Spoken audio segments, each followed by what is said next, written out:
feels good when you know it's alive. You say it tastes good when you live on the line that feels great now. The night is falling. You say it tastes good when you live on the line that feels great now. The night is falling. You say it tastes good when you live on the line that feels great now. The night is falling. You say it tastes good when you live on the line that feels great now. The night is falling, falling, falling, falling,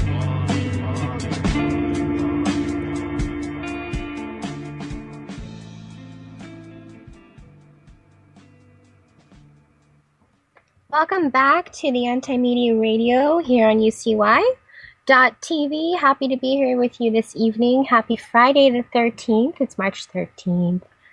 It was an awesome week. We had a great week of programs. I hope you guys joined us. We are here Monday through Friday, same time, 8 o'clock or 11 o'clock, depending on what part of the world you're on. I'm going to go over some interesting topics this evening. Few articles I would like to read to you from the antimedia.org. So make sure you head over there and follow along. Let's see here. The first one I want to talk about is a topic that's been really prevalent in my life as a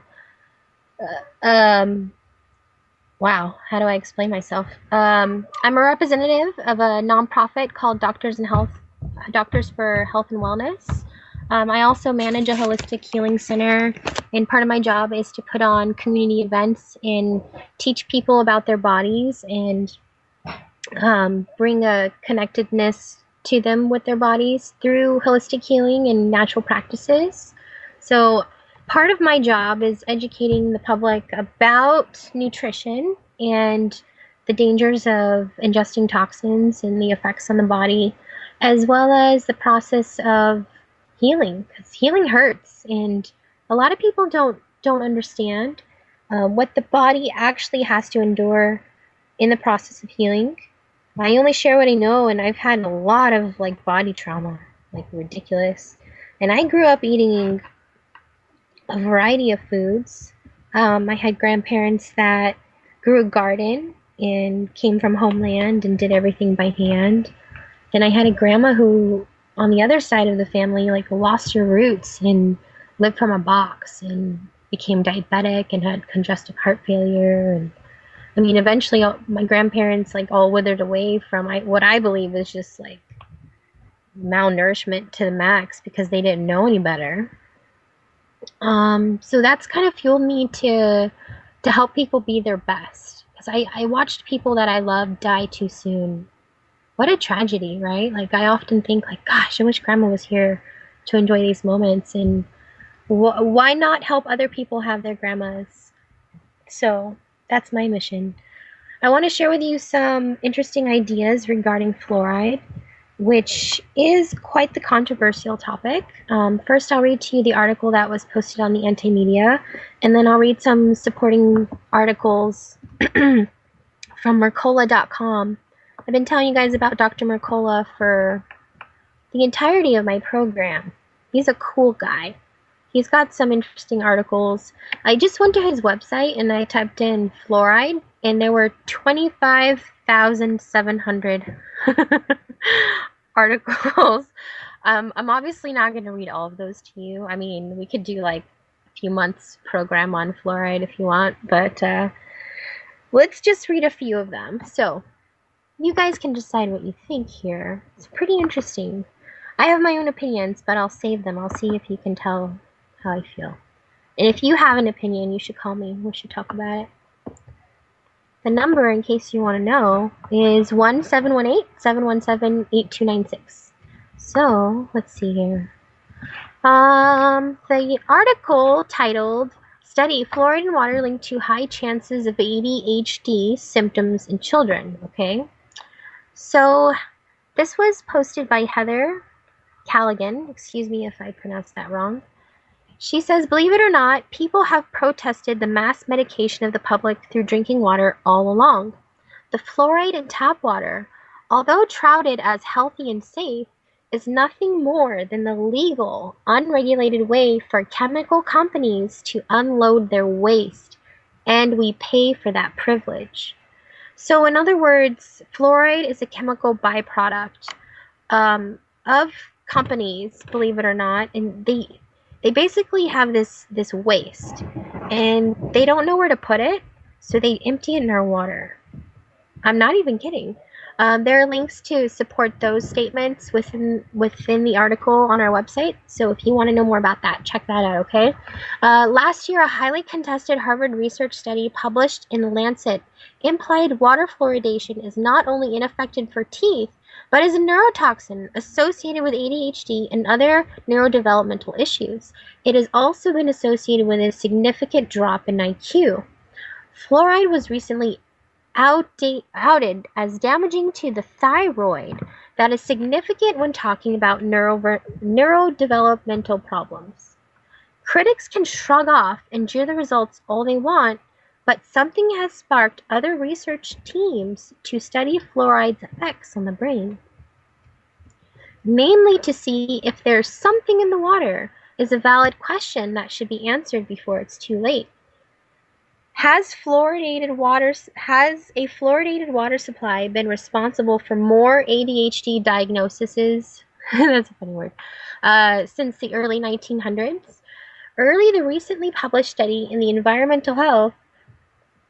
I'm sorry, I read that incorrectly. It says, enter the recently published study in environmental health. Researchers, psychologists Christine Till and Ashley Mellon write, state prevalence of artificial water fluoridation in 1992 significantly positively predicted state prevalence of ADHD in 2003, 2007, and 2011, even after controlling the social economic status.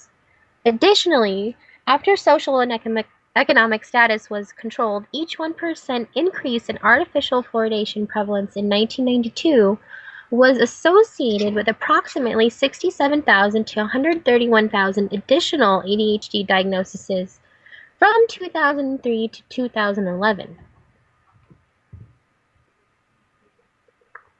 Did you hear that? Overall, state water fluoridation prevalence, not distinguishing between fluoridation types, was also significantly positively correlated with state prevalence of ADHD for all but 1 year examined. Furthermore, parents reported higher rates of medically diagnosed ADHD in their children in states with a greater proportion of people receiving fluoridated water from public water supplies. Although some would love to jump behind the correlation doesn't equal causation pulpit, it's hard to poke holes in a state-by-state comparison that hold tight for 6 years and also compare significant differences in fluoridation levels with the subsequent levels of ADHD diagnoses later on. Plus, adjusting for social economic status was important because poverty-stricken families tend to receive more of these diagnoses. They found that Delaware and Iowa, which has low rates of poverty, had higher rates of ADHD and were heavily fluoridated. Both the researchers and the critics of the study want further analytics, of course. Critics want individual analysis of fluoride levels and verification of the ADHD diagnosis. This writer would like to see more than medians and mass statistics too. And why haven't individual fluoride levels ever been tested? Well, I know that fluoride is compounding, so I'm pretty sure that it would be pretty easy to conduct these tests. We could do it on our own if we wanted to, dear writer. However, William Hersey, former risk assessment scientist at the EPA, says, the numbers of extra cases associated with a 1% increase in the 1992 artificial fluoridation figures are huge. There's a link to read furthermore about that in the article as well. Furthermore, in 2005, this is by no means the first time a relationship between ADHD and fluoride has been determined.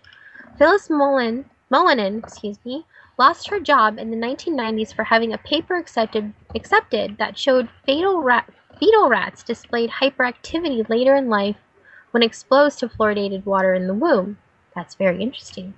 She was featured in the book The Fluoride Deception. I actually think I have that book in my office. We just have like a little library just to inform people of different things.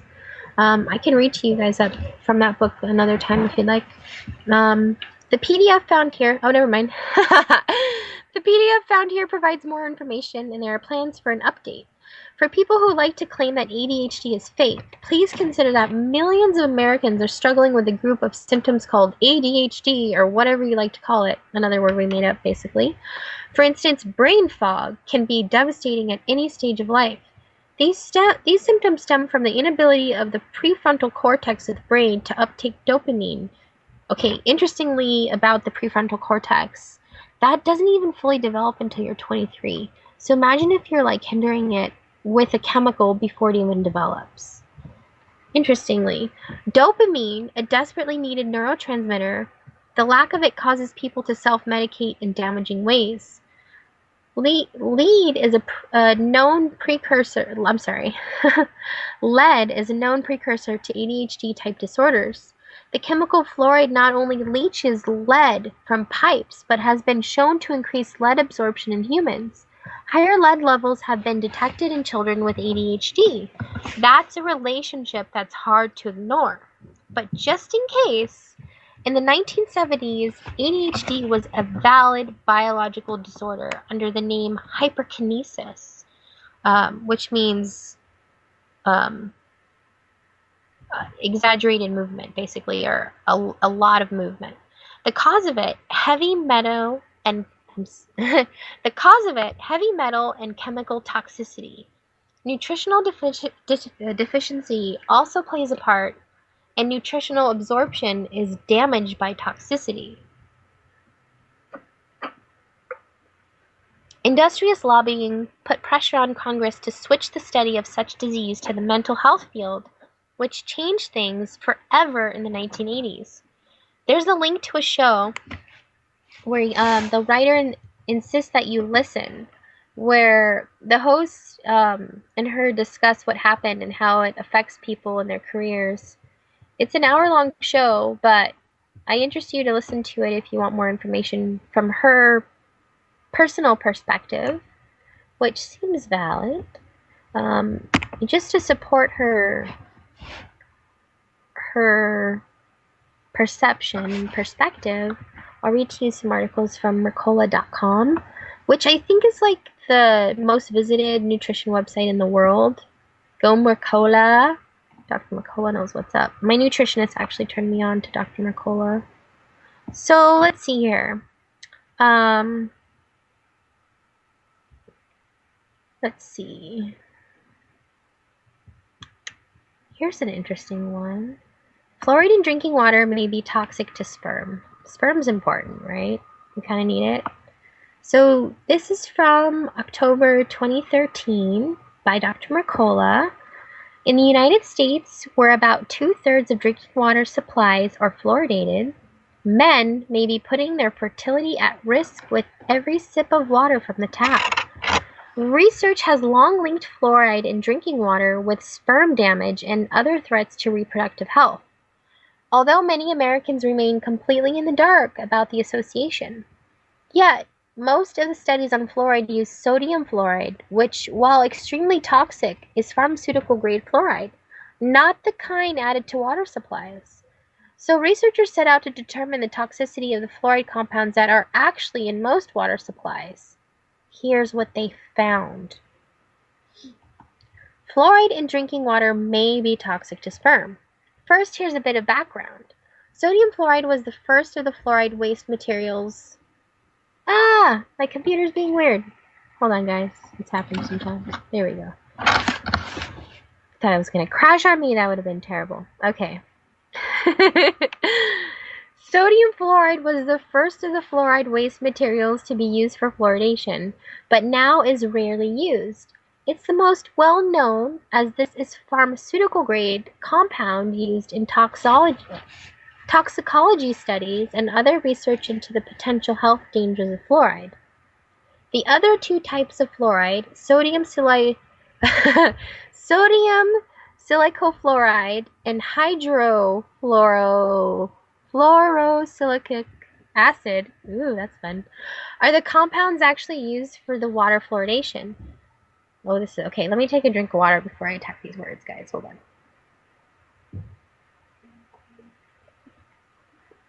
For some reason, I have like dry mouth.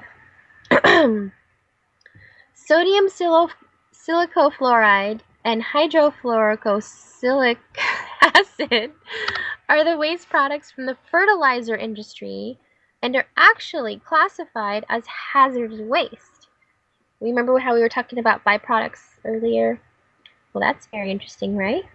The new study compared the toxicity of 3 fluoride compounds, sodium fluoride and 2 silicofluorides used for water fluoridation, to determine their effect on the growth, feeding, and reproduction of roundworms. They found that exposure to these compounds produced classic concentration response toxicity profiles.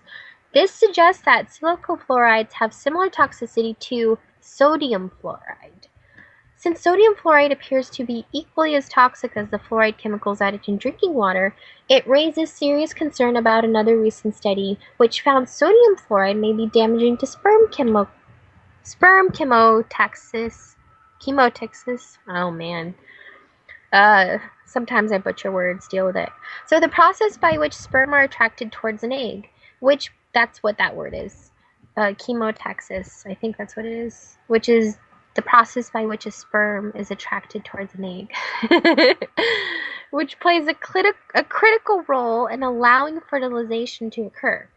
This study involved mice, and if its findings were applied to humans, it could put men at risk of becoming infertile. So, past research has shown that fluoride has potentially disastrous effects on the male reproductive system. The Fluoride Action Network reported that exposing semen to 0.38 parts per million of fluoride for 5 hours caused statistically significant decrease in the motility of oh my gosh, this word is awesome. Spermatoza. Spermatoza. That's a word? What? Okay, that needs to be a ban like yesterday. Somebody get on that. Hold on, just let me copy this word. This one for the books. Along with other changes that would undoubtedly affect the physiological function of the sperm. I gotta paste this word really quick because I'm probably butchering it. I want to get it right so that I can like have a band name called that. Okay, back to what we were talking about. Infusing testes with modest amounts of fluoride, just 4.7 parts per million, inhibited the synthesis. Oh my gosh. Am I drunk? I'm not even drunk. Synthesis of testosterone. 60 animal studies have found that fluoride adversely impacts the male reproductive system, including a decrease in testosterone levels, reduced sperm motility, altered sperm morphology, reduced sperm quantity, increased oxidative stress, reduced capacity to breed. These are all things that seem rather important to a sperm's life. Do you not agree?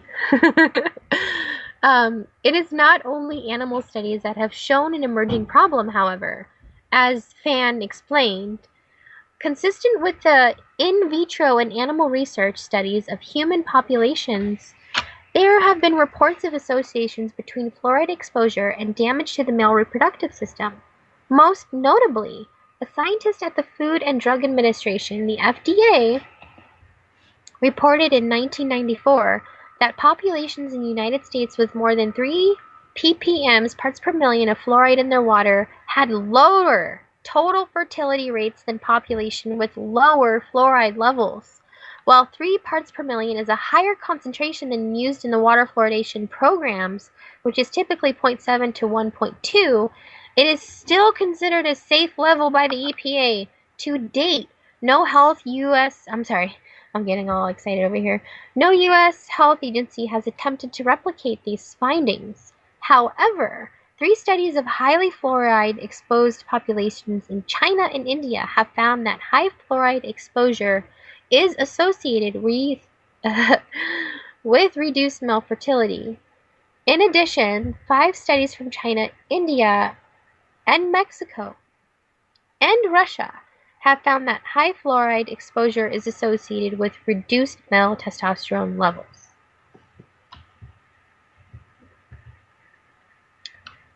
Fluoride, according to Dr. Mercola, is an undeniable poison to your entire body. Men of reproductive age may now be thinking twice about the fluoride in their drinking water, but this is not the only population that stands to be harmed. So, besides the future babies that are floating around in your testicles, what about the people who exist now, right? We got to consider this. If this is the thing to be considered, study after study has confirmed that fluoride is dangerous, toxic poison that bioaccumulates in your body while being ineffective at preventing dental decay. For instance, there are 25 studies showing that fluoride reduces IQ in children. We're going to read those next a little bit. And approximately 100 animal studies have also linked fluoride to brain damage. One particularly striking animal study showed that fluoride ingestion had a profound influence on the animal's brains and altered behavior. Pregnant rats given fluoride produced hyperactive offspring, and animals given fluoride after birth became apathetic, lethargic, couch potatoes. Other research has linked fluoride toxicity with wide-ranging problems listed below. Increased lead absorption, disrupts collagen synthesis, increased manganese absorption, which is also linked to lower IQ in children, crippling skeletal fluorosis, and bone fractures. So it actually weakens the bones according to this research. Genetic damage and cell death, increased tumor and cancer growth, disruptions to the immune system, inhibits antibody production. That's part of your immune system. Those are like your soldiers. It's kind of important. Brain damage and lowered IQ, dementia. That's common in our society among our older populations. Imagine if fluoride is accumulative and it's compounding in the body, wouldn't it make sense that if it does these things to the brain, like inhibits, that all the older people would have some sort of collective brain fog? Think about all the old people in old folks' homes. Why do we need old folks' homes? Ever in our history, did we need old folks' homes? Did people send away their elders to go live somewhere else, or did they stay within their communities? Question that for a moment. Why is this an issue within our societal existence? Something to ponder.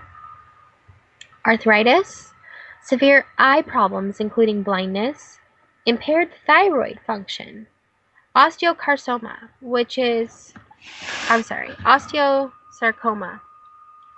bone cancer, inactivation of 62 enzymes, muscle disorders.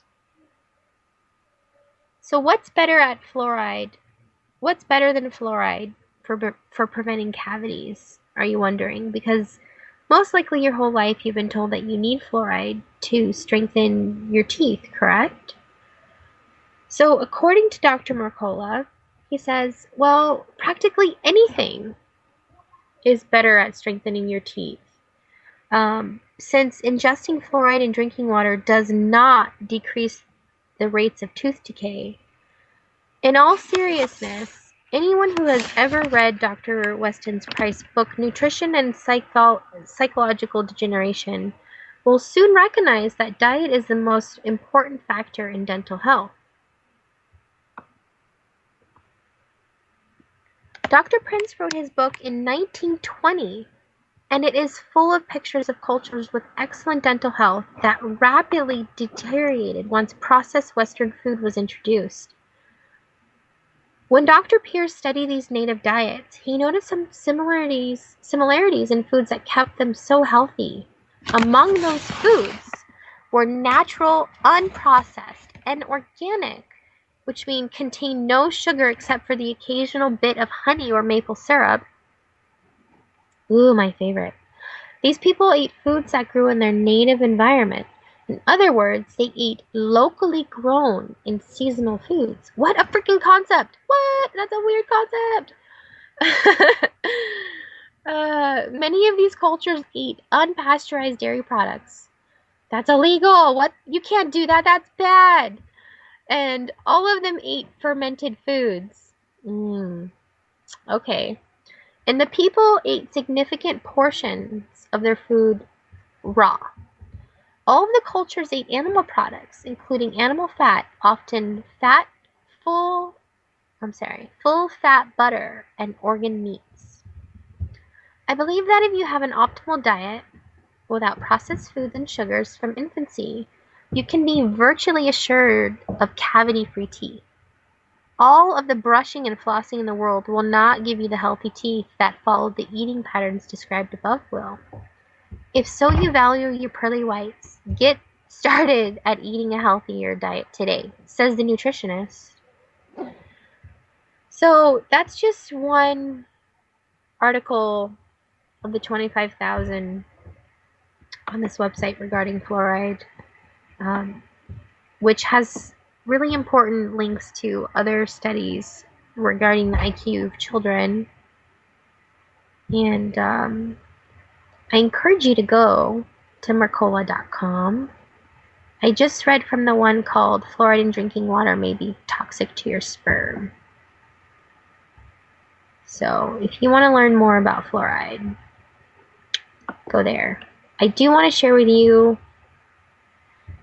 an article from 2012 where a Harvard study concluded that children who live in areas with highly fluoridated water levels have significantly lower IQ scores than those who live in low fluoride areas, as opposed to highly fluoride water areas. There's a 32-page report that can be downloaded free of charge from the Environmental Health Perspectives, the researchers said. So the my words are all tied tonight. The National Research Council in 2006, how many years ago was that, guys? Concluded that adverse effects of high fluoride concentrations in drinking water may be of concern and that additional research is warranted.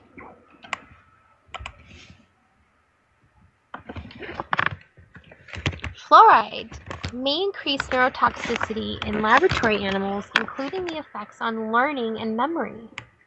To summarize the available literature, we performed a systematic review and meta-analysis of published studies on the increased fluoride exposure in drinking water and neurodevelopmental delays. We specifically targeted studies carried out in rural China that have not been widely disseminated, thus complementing the studies that have been included in previous reviews and risk assessment reports. Findings from our meta-analysis of 27 studies published over 22 years suggest an inverse association between high fluoride exposure and children's intelligence. The results suggest that fluoride may be a developmental neurotoxin that affects brain development at exposures much below those that can cause toxicity in adults. Serum fluoride concentrations associated with high intakes from drinking water may exceed 1 milligram or 50, what is that? Or 50, I think that's a typo, milligrams. Thus more than 1,000 times the levels of some other neurotoxins that cause neurodevelopmental damage. I must have had some fluoride today. Maybe I'm having some nerve problems, especially when it comes to reading words tonight. Let's see here. So it goes on to say that there are so many studies supporting the direct toxic effects of fluoride. I could read this to you forever, but I encourage you just to check it out yourself. But what the most alarming part is, and what I want to bring your guys' attention to, is that the harmful effects of this toxin has been known for over half a century. So conventional medical organizations have known for over half a century. Example, in 1943, in an issue of the the American Medical Association, um, they stated that fluorides has the basic same effects of a poison that permanently change your cell membranes and enzymes. So that's kind of important. So they go on to say that drinking water containing as little as 1 ppm parts per million of fluoride will cause developmental disturbances. So that's what is at least added to our drinking water. Um, Part of the problem, and I mentioned this earlier, guys, is that it's an accumulative. So it doesn't leave your body. You literally have to systematically flush it. So I want to teach you guys how to do that. But first I want to read a few more facts from this.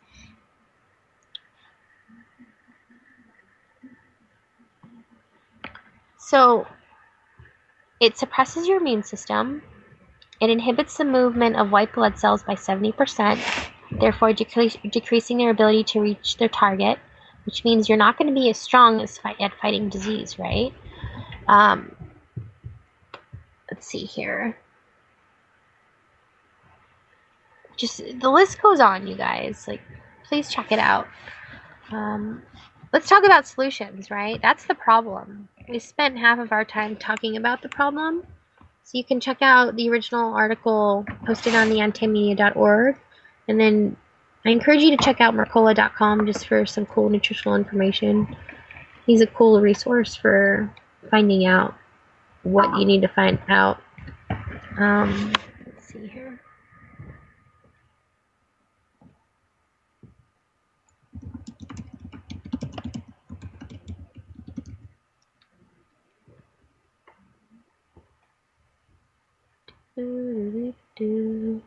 Pardon me, guys, while I pull up my supporting research for you. My computer is being interesting. So we were talking about all the damaging effects of fluoride to your body and how you don't want to have it in your body. But let's be real, we definitely all have it in our bodies. So what are we going to do about it, you ask? I'm going to tell you as soon as my computer lets me move my mouse.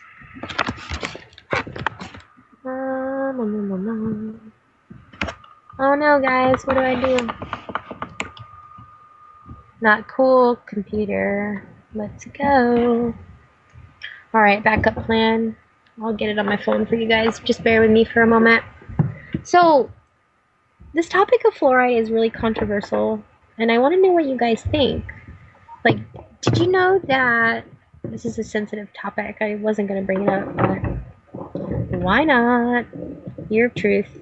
The Nazis used fluoride inside of the drinking water in concentration camps to make the people docile. So what do you think the intention is of the people who are keeping us safe to use such a thing to help us? I don't quite understand how that works. But no, I mean, studies suggest, and I'm not one to assume things, but there are so many studies that suggest that the effects of fluoride are not beneficial. And it all comes down to what you eat. And Dr. Mercola suggests that you can detoxify your body and remove heavy metals with a specific diet.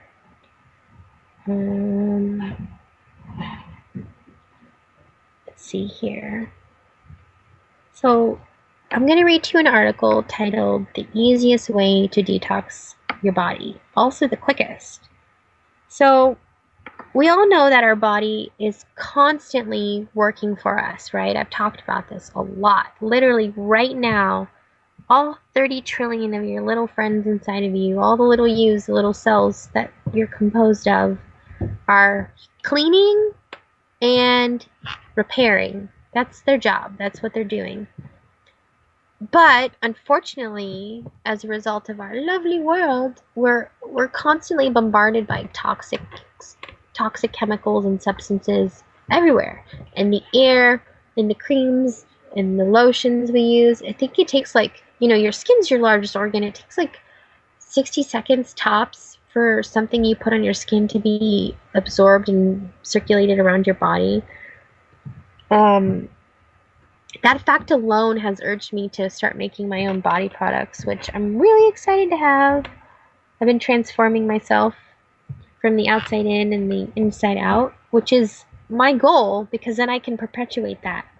So Dr. Mercola agrees, and he was my inspiration to do body cleanse, which I did in like 2010 was the first time I transformed my body.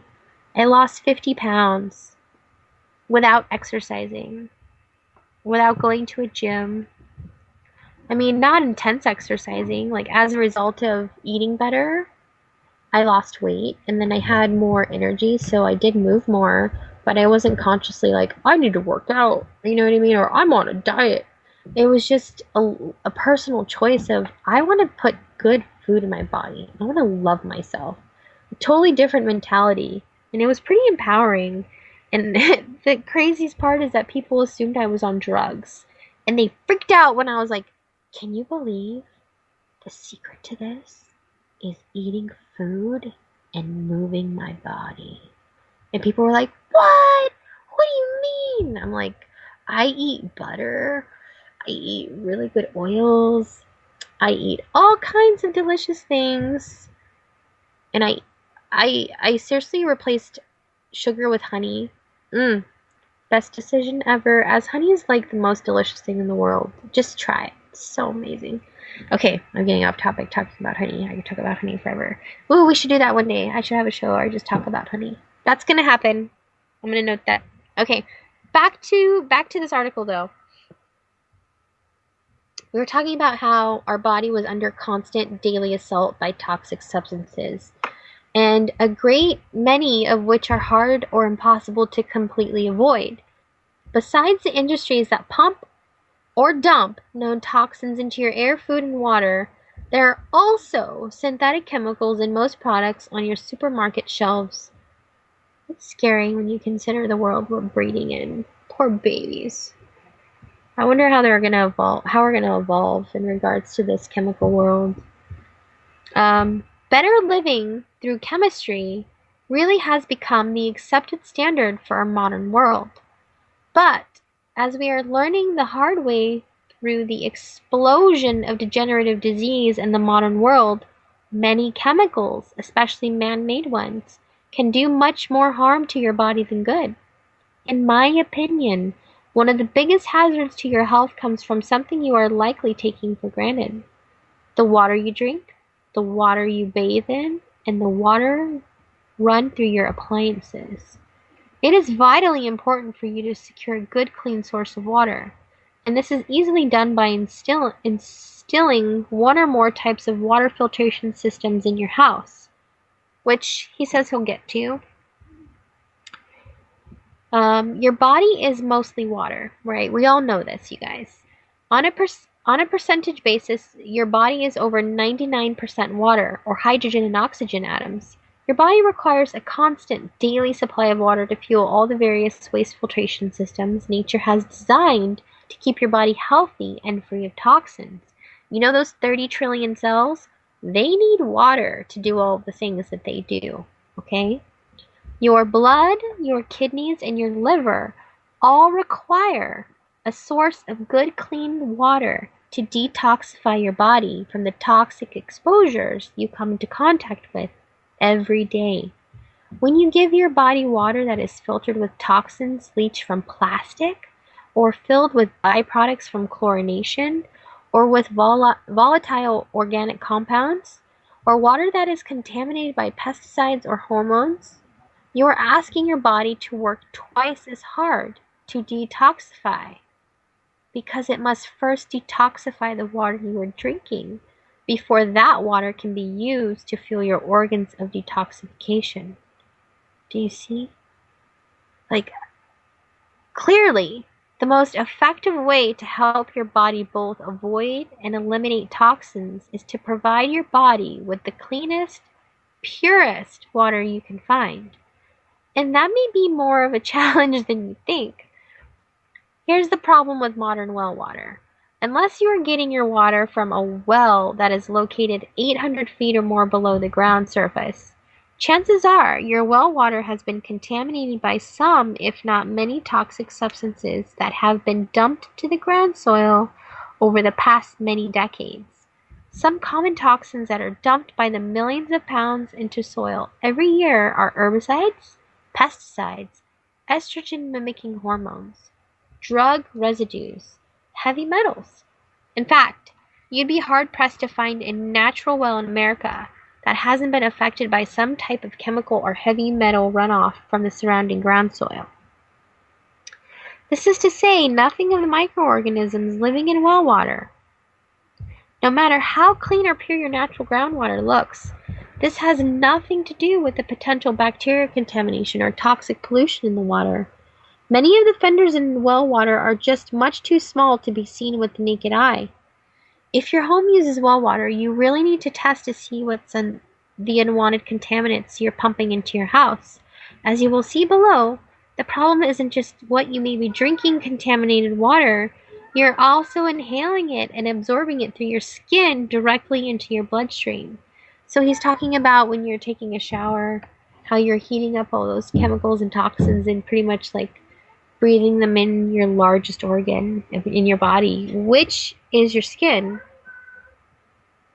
The problem with government-mandated urban water treatments is that if you live in a city and rely on the local water processing plant to provide you with clean water, I have some disturbing news for you. You simply cannot trust municipal sources or governmental agencies to keep your water clean. Senator Frank Lattenberg recently told ABC News that there are more than 140 chemicals in the U.S. drinking water supplies that are not regulated by the EPA. This includes gasoline, pesticides, rocket fuel, prescription drugs, and more. Furthermore, more than 20% of U.S. water treatment systems have violated key provisions of the Safe Drinking Water Act over the last 6 years, yet fewer than 6% of the violations were ever fined or punished. This is to say that nothing of the violations that go unnoticed in this time of budgetary restraints and lack of regulations and oversight. You can get a good idea of what types of contaminants could be in your drinking water by viewing this awesome graphic from Good Environment, which was reprinted with permission on Dr. Mercola's article here. It gives you a look at the 5 most and least polluted water systems in America, in cities with more than 100,000 in population. Excuse me. Well, let's talk about water. It makes me need water. So, adding to the problems are numerous outdated and overwhelmed sewer systems, many of which were built more than a century ago. In 1972, the Clean Water Act was enacted to upgrade many of the U.S. sewer systems. Yet, despite updates made in the 70s and 80s, many sewer systems are still overwhelmed and are functioning at less than optimal levels. So, is there sewage spilling into your drinking water? Am I gonna ruin all you guys after this? As a result, sewage spilling into waterways is a common occurrence.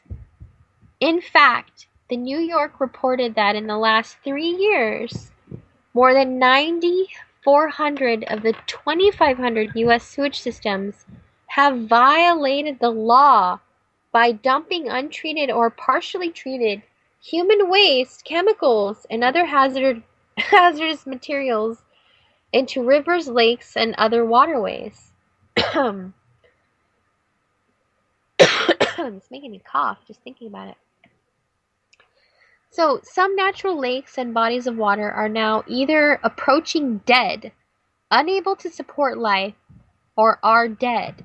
And these dead bodies of water continue to be the source of drinking water for millions of people. Are you guys mad yet? Male frogs and bass are now found in nature with ovaries growing on their testes. And 7-year-old girls are now reaching sexual maturity. Scientists have linked both of these phenomena to the estrogen mimicking hormones now commonly found in our lakes, streams, and drinking supplies. Nearly every municipal water supply also has fluoride, a highly toxic poison added during water treatment, which is detrimental to your health. Europeans have known for many years that fluoride is toxic and have long since removed it from their water supplies, but it is still used in the United States. And then there are disinfection byproducts, or DBPs.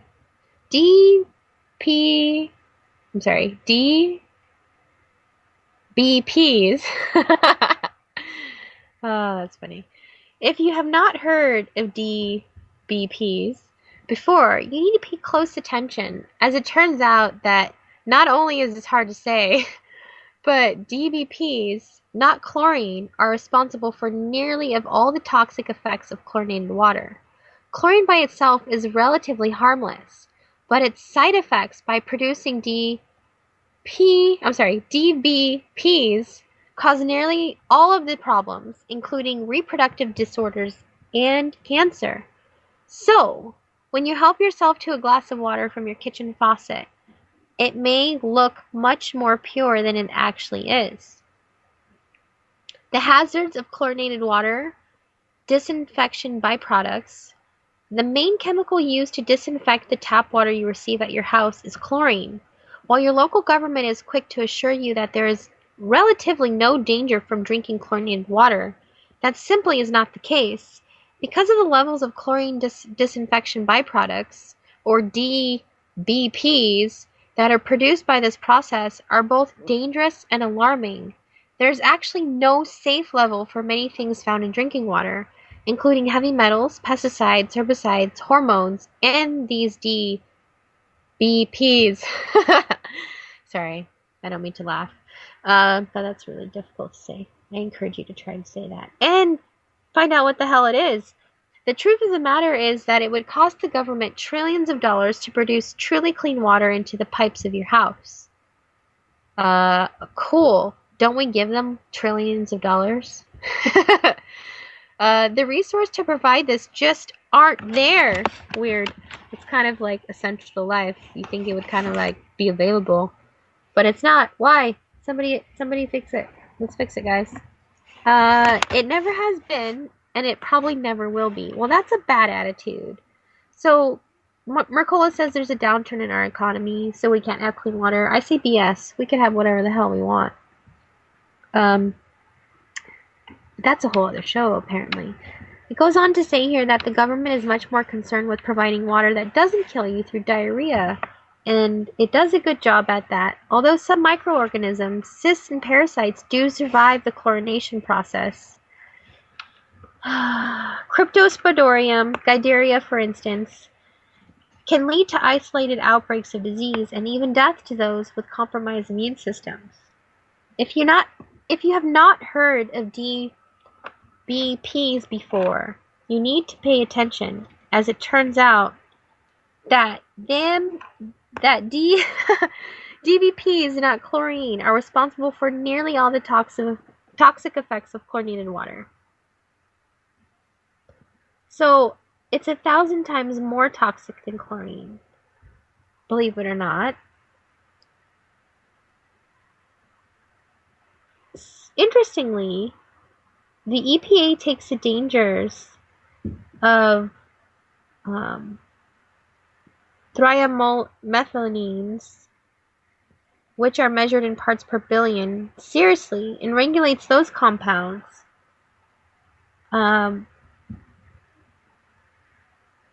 but they don't pay any attention to the ones that are likely to affect us in regards to our optimal function. Let's see here. He goes on to say that these levels have been regularly adjusted downwards over the years as science progressed and gained deeper appreciation for their true toxicity. But he suggests that you should obtain your water from a private well, if you can. But earlier he said that there aren't very many wells that are healthy anymore just because of all the damage we've done. Furthermore, the THMs, which is a part of as a result of the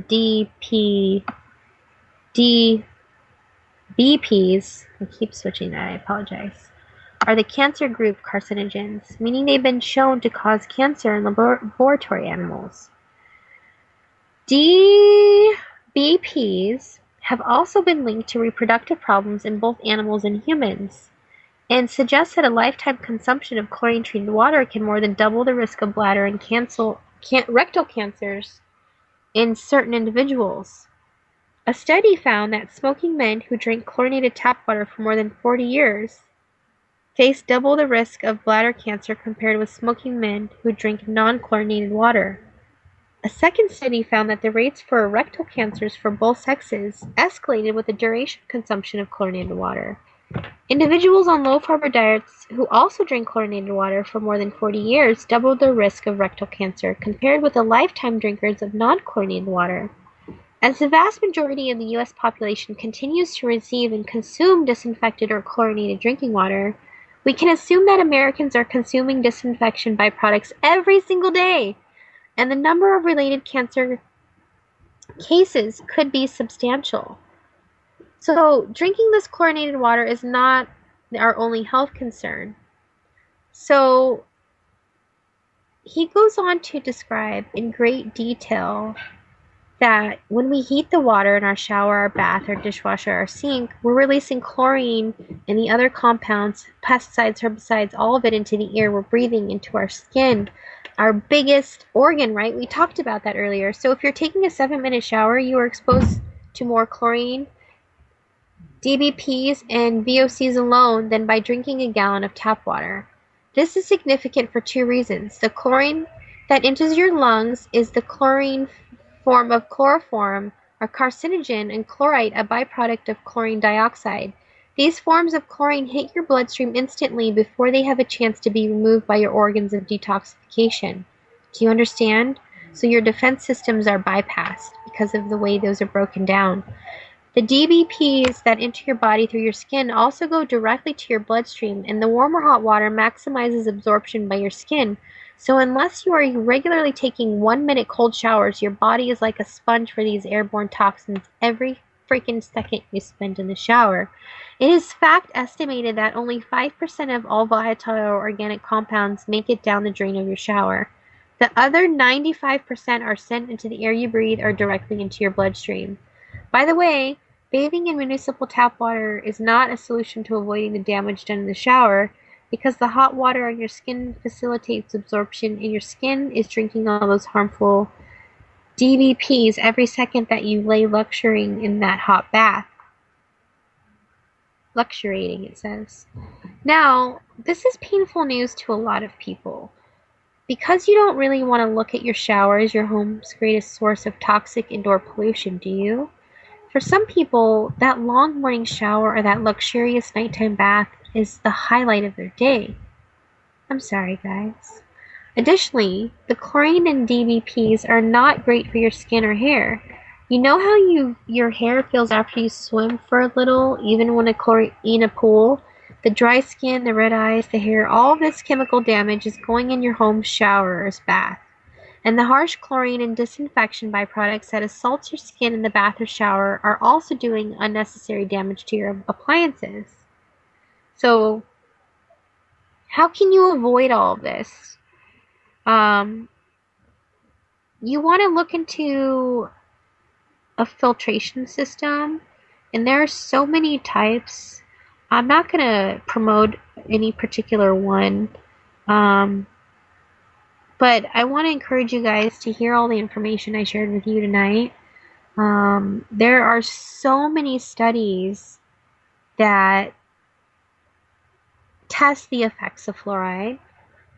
I only scratched the surface of a few of them, but I suggest that you do your research and look at the associations not only between fluoride and hyperactivity in children, but fluoride in association with sperm inability to fertilize eggs. Also, um, fluoride's ability to compound in our body, fluoride's ability to affect your bones and damage your nerves, fluoride's ability to enter your bloodstream, fluoride's ability to bind with your cells. The fact that it's intentionally being added to your drinking water in the name of benefiting your teeth, but has no benefit to do so.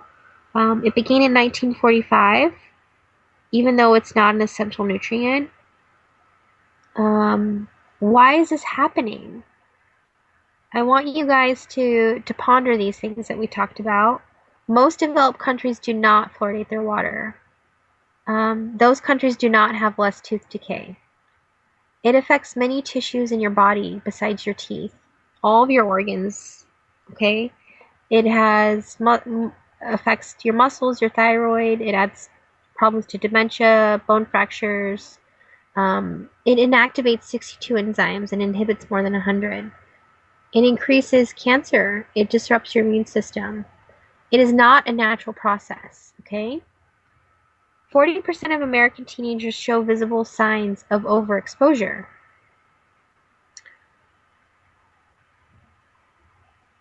Let's see.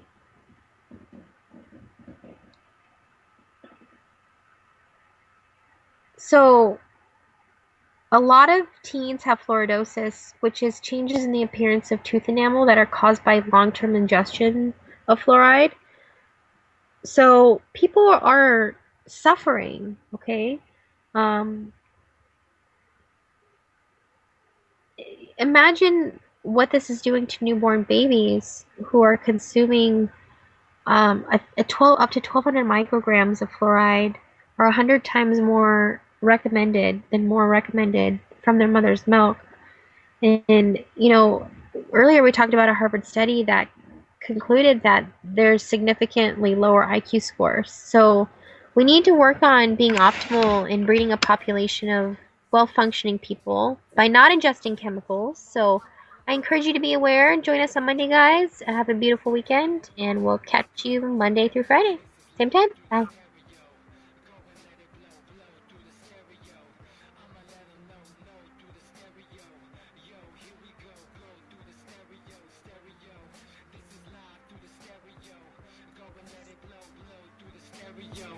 I'ma let them know, through the stereo.